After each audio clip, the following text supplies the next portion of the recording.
Welcome back to the show, everybody. Check this out. I got some questions for you here. Let's just take a look at the overview for a second. SEC versus Ripple case has been delay. The executive order came out. The markets have crashed. We've seen the U.S. Treasury come out now. The question is now, will the SEC drop this case? Somebody roll that beautiful intro.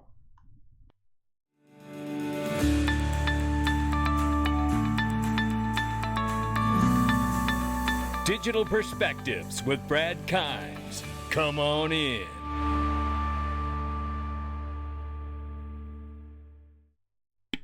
Welcome back to the show, everybody. You can follow me on Twitter at Dig Perspectives at the top of the screen. Everything that we're talking about here today, it's now $1.302 trillion market cap, ladies and gentlemen. We're off by 7.9%. That is a lot. And Bitcoin right now is $29,300. Ethereum is $1,900 plus dollars. Number 6 spot right now, we see that XRP is 39 cents. We are off by 0.39% right now on the 7-day. That is atrocious, ladies and gentlemen.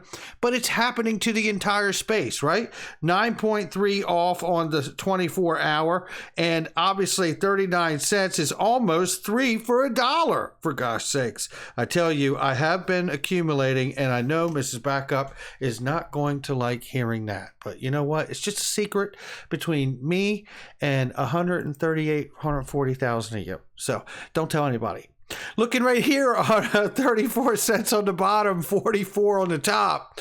It's a glass half full kind of world for me, no matter how bad it gets. And I tell you, it's not financial advice, but I am in a high risk space and I've been here before. And if you haven't, it is a very scary feeling. And I'm not trying to talk you out of it. It is a moment and time for reflection. So make sure you understand what you hold. Make sure you understand how much you hold, and make sure you understand your risk appetite for holding all of it, whatever it is, because it's really something you need to be aware of. And that is why I do diversify. I love working with Masterworks. I've been a huge fan my whole life of fine art. And for the first time in my life, I am now able to invest in fine art like Andy Warhol's work. This particular piece went for $195 million, setting a record. But you can invest for $20 a swing. $20 a swing. You can invest in some of the finest art of the world, like the billionaires of the world do. I'm stacking my pennies next to their dollars, and they're getting amazing returns. Look at this. Banksy. I just bought into that last week. I showed you guys. And this is getting, his similar work is getting over 22% returns right now. How about that to offset some of these crypto hurt with 39% loss? I mean, that to me is a real moment to pay attention to. Link underneath the video and so many other opportunities there as well. Take a look right here because Eleanor Terrett says it really well here. What a nice summation of where we are. Just 6 months ago, the global crypto market was worth over $3 trillion. And today it is down to 1.21 trillion. Over half the value of this market space has been wiped out in just 6 months. Shout out to Eleanor Terrett for that. That's how quickly things can change in this landscape. That's why I do Glint Pay. That's why I get into gold on Glint Pay. I do Masterworks. You see me branching out and diversifying. I share those things with you. You don't have to do them, but it's worth looking into and see if it's something that makes sense for yourself. This is a point that we need to make about the market crashing. Right here, you can see that gas fees are $10 to now over $115 for Ethereum transaction gas fees, ladies and gentlemen. It is not, as we know, a solution for the future. But I tell you, I think these fees have gone up because we see the market getting wiped out. And then the fees go up to compensate for the fact that the market's getting wiped out. I say, what happened to ETH gas fees for Web3? Here's a fun fact, a really fun fact, ladies and gentlemen. If the markets for crypto stop today XRP continues to go forward because it is used in cross-border remittances by small, medium enterprises and remittance wire companies and even some banks in parts of the world. Today, 25% of all volume of XRP is used for ODL. Don't believe that, it's still true. So fun fact is here's the good news. XRP transactions still cost the same for the customers that are using it, making cross-border payments, no matter the price of the token, because they're only holding it for a few moments. Now you say to yourself, Brad, I'm a retail investor. My price of my portfolio just went down. I understand that. But if you understand that the real use case of this asset is what I just explained, then you don't give a damn what happened to the market right now. Let's keep moving forward. We got a lot to look at today. Again, I showed this morning, but the reality of the ETH gas fees and the fact that the price to do a transaction with XRP has not changed regardless of this market crash shows you that only when the tide goes out do you discover who's been swimming naked. Thank you, Warren Buffett. El Salvador expected to default as Bitcoin plummets. And I tell you, I feel no pleasantry about any of this because of the citizens in that country. And I understand he was trying to do something very good for that country and the people in it. And I hope this does not continue to go badly for El Salvador. I really do. Here we know, and I'm going to cover this quickly, we got a lot to get into, and you're going to want every bit of it because it's going to involve whether or not the probability of this case with the SEC and Ripple may be dropped and what it could possibly mean for all of us. USD Tether now is wobbling on its peg. We've seen that it was teetering, I think, as much as 5% early this morning. We want to keep an eye on it. Don't forget, Linda P. Jones told us about Evergrande is suspected to be a part of their collateral behind the USD Tether. If that is in fact true and Evergrande in China goes down, it could become China's Lehman Brothers moment, a real financial collapse, and that could be cascading into Tether. Tether refuses now, says Gold Telegraph, to give the details on its $40 billion hoard of U.S. government bonds for fear of revealing its secret sauce. It's gone from ridiculous to sad. Absolutely, Gold Telegraph. And this right here from Charles Gasparino. Shout out to you at Fox, Charles, and everybody there. Breaking implosion of crypto, Tether to breaking the buck. Coinbase bankruptcy disclosure, Bitcoin tanking has investors worried about a Lehman event where a corner of the market poses enormous risk to the financial ecosystem. Not saying this is the case, but it is the conversation. There you have that. There's a new hire, however, at Ripple, and it is Sonny Joseph right here, Sony Joseph, excuse me, and shout out to Sony Joseph there for VP of Global Payments. And it goes to show you what I was saying about ETH and the gas fees going up during this time of collapse, and about how the transactions stay the same for XRP during this time of collapse, and they continue to expand at Ripple during this time of trouble in the markets as well. SEC versus Ripple lawsuit delays expected new developments. This was April 23rd, but I brought this in to start us where we're going today.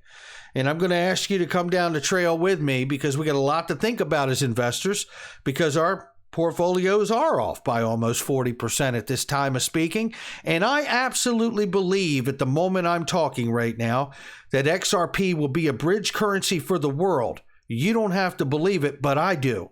It's my digital perspective, and it damn sure is not financial advice.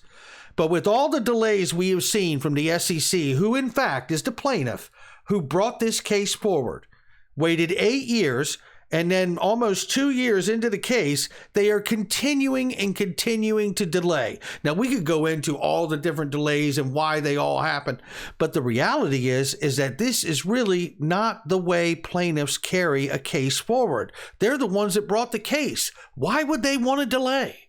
Well, let's talk about it a little bit, right? So here we see Ripple versus lawsuit may extend till May 2023, right? we got that news too. We start asking ourselves, why would the SEC want to do that? Wouldn't they want to get a decision? We know the case has gone horribly for them, side note, right? But the reality is, if the case has gone horribly, why wouldn't they want to settle? We know that they don't want us to see those Hinman emails, right? But at the same time, keep all of this in mind as we go through this cumulative information. I believe it could paint a probability that we should all consider. And we also know that national security and the state with Biden's crypto executive order came out just back in March. And this has been considered a matter of national security for crypto and stable coins while all of this is happening. And then what do we experience while all that's happening? Janet Yellen coming out here just the day before yesterday or yesterday, whatever it was, about the U.S. Terra run that happened on the stable coin and about how it is a real threat to the financial stability. And that is really playing into the idea why we have the executive order. How timely is this event? It has been speculated by others, and we covered it here yesterday, that in fact, possibly BlackRock may have been involved. Well, BlackRock says you can take that out your mouth because we categorically deny any involvement in the collapse of Terra. And they went on to say Gemini, however, was the first to deny its involvement in the crash. Citadel has also confirmed they had nothing to do with it as well. Everybody's backing off of it at this point. But again, how timely is it that it creates this very intense moment underneath of this executive order being open right now, and understanding that in this executive order, which I have pulled up right here, and I'm giving you the gist of it right here, finally, the Financial Stability Oversight Committee or Council, or the JEDI Council for Financial Regulators, as I think of them, and that is correct, is required to produce a report outlining the specific financial stability risk and regulatory gaps proposed by various types of digital assets. Along with recommendations to solve these potential problems, the executive order wants FSOC to build on earlier subset of work from the President's Working Group conducted specifically on stable coins. And we just happen to have a damn collapse in a stable coin. Well, I tell you, what a coincidence. What a coincidence. We just so happen to have a run on a stable coin smack dab in the middle of an executive order that is highly centered and focused on stable coins. Janet Yellen just recently said this to the Digital Pound Foundation, for which Ripple is a part of. Shout out to Susan Friedman, formerly of the U.S. Treasury and head of Ripple policy on that foundation. I think that the benefit of issuing central bank digital currencies would be that it might diminish the proliferation of these stable coins, these bad stable coins. But it depends on the design of exactly how the CBDC is introduced, said Janet Yellen of the U.S. Treasury. How timely that posturing is, right? And then we have Chris Giancarlo. Chris Giancarlo on the head of the Digital Dollar Project. This is remarkable. Such a respect for this man, no doubt about it. Shout out to you, Charles. And then we understand that he also, just yesterday in a webinar, or the day before, it's all running together for me here, I asked Chris if he is suggesting that the government should consider adopting a protocol of value for the internet to ensure privacies and rights and freedoms for the new financial system and the digital dollar. And he says it's worth considering. His example was that watching the private sector control social media and now censor people as an outsourcer for the U.S. government because they're not allowed to do it because of constitutional rights. He says, he makes the argument, it's worth considering that the government should absolutely adopt a protocol or protocols, and I'm paraphrasing and expanding here, that they should adopt them and consider those systemically important, possibly by none other than the Financial Stability Oversight Council. That's what we're talking about here, right? This is what we're saying. here. This is the kind of stuff that we're talking about. The Financial Stability Oversight Council is the organization, the regulatory body to the Treasury that can deem these things systemically important, as they have already done with things in the past, like the DTCC and the CLS for settlement of derivatives and things of that nature that also align greatly with XRP Ledger's ultimate full-scale intended use, I believe. So this really begs the question about the case itself. We know that Rosie Rios, look, there's going to be an interview coming out very soon with a friend of mine, and I can't wait to see it with Rosie Rios. And I tell you, doesn't it speak volumes that the 43rd Treasurer of the United States of America is still on the Ripple board? She hasn't left because of the case. She hasn't left because of the market collapse. She's there because she understands what the role is, right? That's what I believe. Then we have this, ISO 20022. Get ready for November 2022, they say. Now, it doesn't mean that they're going to settle with digital assets, but what it does mean is that ISO 20022 is designed to be absolutely interoperable with the use in the settlement of digital assets. That is profound. Then we have the backing up of the FASB proposed to extend LIBOR to SOFR reference rate reform relief. They got till June of this year to comment back on it. I think they want to extend it to like 2024 or something of that nature. Sandy O'Connor from Ripple helped develop SOFR to get everyone in the world off of LIBOR. These things, think about this now. The executive order is still open and ongoing, but there is going to be some conclusions and an action taken once this executive order is complete. And all of these things start to point towards the second half or the end of this year going into 2023, don't they? The IMF approves an extension for the SDR valuation of the basket for July 31st, 2022. This all is starting to formulate and work to a head in my mind, what I'm seeing here. And I really have to start asking myself, if they revalue this basket and they change and devalue the US dollar and maybe some other currencies in the basket, you have to ask yourself, isn't that in fact some form of a currency reset?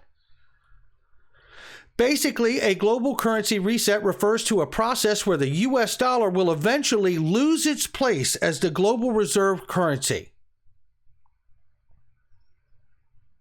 I offer this. We are moving to a new financial system. It is obvious. That is not anyone's speculation. There are 80 to 85% of central banks developing a central bank digital currency, and it isn't for fun. It's because it's going to be used on and in the new financial system. Period. Full stop. With that being said, I want to leave with this. I do believe we could see a new global reserve currency, or potentially a different or multiple currencies sit up next to the dollar, at least for a time. That has happened in history's past. However, I want to say this. If the US dollar were to lose its global reserve currency status or to be devalued in a great way where it's harmful, I offer this.